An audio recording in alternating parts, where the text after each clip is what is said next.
ബെഡ്മി പൂരിയുടെ റെസിപ്പിയാണെന്ന് share ചെയ്തിരിക്കുന്നത്. ഇതിനായി 1/4 cup ഉഴുന്ന് 4 മണിക്കൂർ കുതിർത്തിയെടുത്തിട്ടുണ്ട്. ആദ്യം ഇത് അരച്ചെടുക്കാം. 1/2 ടീസ്പൂൺ വീതം മല്ലിപ്പൊടിയും മുളകുപൊടിയും, 1/2 ടീസ്പൂൺ വീതം ചെറിയ ജീരകം, വലിയ ജീരകത്തിന്റെ പൊടി, കായപ്പൊടി. ഇനി ആവശ്യമുള്ളത് 2 പച്ചമുളക്, 3-4 വെളുത്തുള്ളി അല്ലി, ഒരു ചെറിയ കഷ്ണം ഇഞ്ചി. ചെറിയ തരികളോടുകൂടിയാണ് അരച്ചെടുത്തിരിക്കുന്നത്. ഇനി ഇതൊരു ബൗളിലേക്ക് മാറ്റാം. ഇനി ഇതിലേക്ക് 1/2 കപ്പ് ഗോതമ്പ് പൊടി കൂടി ഇടാം. ആവശ്യത്തിന് ഉപ്പിടാം. 1 ടീസ്പൂൺ സൺഫ്ലവർ ഓയിൽ ഒഴിക്കാം. മിക്സ് ചെയ്ത ശേഷം കുറേശ്ശെ വെള്ളം ഒഴിച്ച് നല്ല കട്ടിയുള്ള മാവായി കുഴച്ചെടുക്കണം. ഏകദേശം ഒരു 1/4 കപ്പോളം വെള്ളം ഒഴിച്ചു. ഇത്രയും മതിയാകും. ഇത്രയും മതി. 10 മിനിറ്റ് ഇതേപോലെ തന്നെ അരച്ചു വയ്ക്കാം. സാധാരണ പൂരിക്ക് പരത്തുന്ന പോലെ കുറച്ച് കട്ടിയിൽ തന്നെ പരത്തിയെടുക്കാം. എന്നാലാണ് നന്നായി പൊള്ളച്ച് കിട്ടുള്ളൂ.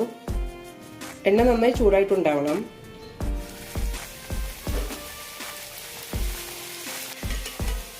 ഇതെടുക്കാം.